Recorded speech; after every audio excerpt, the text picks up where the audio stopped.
I'm not gonna do this whole Mission Impossible thing. Hello. How you doing? I'm doing good. Thank you for asking, actually. Today's video is about multiple modders. I recently just picked me up a second modder over from Goodwill, and I wanted to make a video about multiple modders because I saw something that most people don't mention in their videos about multiple modders. And that's the modder panels, and those matter because of viewing angles, and different types of modder panels have different viewing angles. There's going to be timestamps in the description, or you can use the YouTube chapters feature and just skip over to the modder panels part so you don't have to watch the rest of the boring video. But let's get into the rest of the boring video. First up, by talking about why you'd get multiple modders in the first place. So, why buy multiple modders? Well, first off, because of multitasking. I'm pretty sure everyone knows this. Multitasking is the only thing to do with multiple modders. You can do multiple things at the same time. Doing school, watch some YouTube videos. That's only if you're online school though, so I'm not sure if that really counts.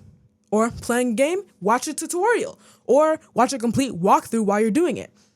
You could also just use your phone, but worst case scenario, your phone's dead, you still have your second monitor to use. Plus the screen's bigger, so it's cooler. And third reason, it looks so cool. Having multiple modders is probably the best way to make your setup look cooler. I mean, that depends if you like them or not, but me personally, they make a setup look 7 times cooler, so go ahead. But where would you buy one of these things anyway? I mean, it's not like people just have $300 sitting around for another modder. And it's very simple. Like I said, Goodwill. You can find used modders there from time to time for around $20, which is a steal. Especially because most of the monitors you see there nowadays are 1920 by 1080 60 hertz displays. Now, that's the best case scenario, but I managed to find 2 of them that were 1080p. So I'm not really sure what else you want there. So you can find some actually good monitors there. There are different types of monitors you'll find when you go to Goodwill, so which one should you pick up? First of all, no square monitors. And the second thing you should be looking for is the panel type. Now this is going to be relatively hard to figure out, so you're probably going to have to look at the back of the monitor and look for a model number. Then search that up and go to the product page to see what type of panel it is. Now if you're going to Goodwill, you can usually just pick up anything that's the 16 by 9 monitor and you'll be fine. But if you want the best, you're going to want to look for a monitor that has a VA or IPS panel. And there's another one called TN, and that one sucks. Let me explain why. So TN panels have the fastest response times, they're the cheapest to build, but the bad thing about them, they have very bad viewing angles. Like, horrible. Essentially, if you look at them anywhere else but straight on, you're going to have some color shifts and color washing, and that's not something you want when you're going to have multiple monitors that are going to be at an off angle from you. So if you want the best monitor you can find, you're going to want to look for a VA or IPS, which have much better viewing angles.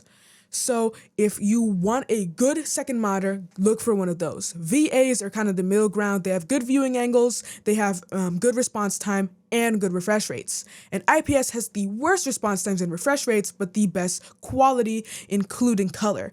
So they're the best for studio grade applications, but it doesn't really matter too much because the response time only varies about 3 milliseconds. And trust me, that's not why Little Timmy beat you in Fortnite. The only reason you should not buy an IPS panel is because of the cost, as those are the most premium ones and the most expensive. So finding them at Goodwill is going to be pretty hard. But VAs are pretty common now, but if you find a TN panel, it's still okay to go with it if you just want a second monitor. Anyways, that's everything for this video. That is a absolute record timing for filming. It took me 6 minutes to film this video. 6 minutes. Most of my videos take like an hour.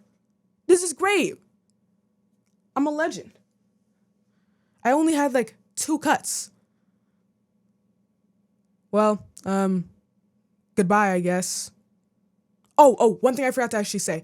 Thank you guys for the support on the Rodecaster Pro 2 video. I really appreciate it. If you have any suggestions for videos to come next, leave it down in the comments below on this one and the Rodecaster video. And I'll see you guys in the next video. Peace.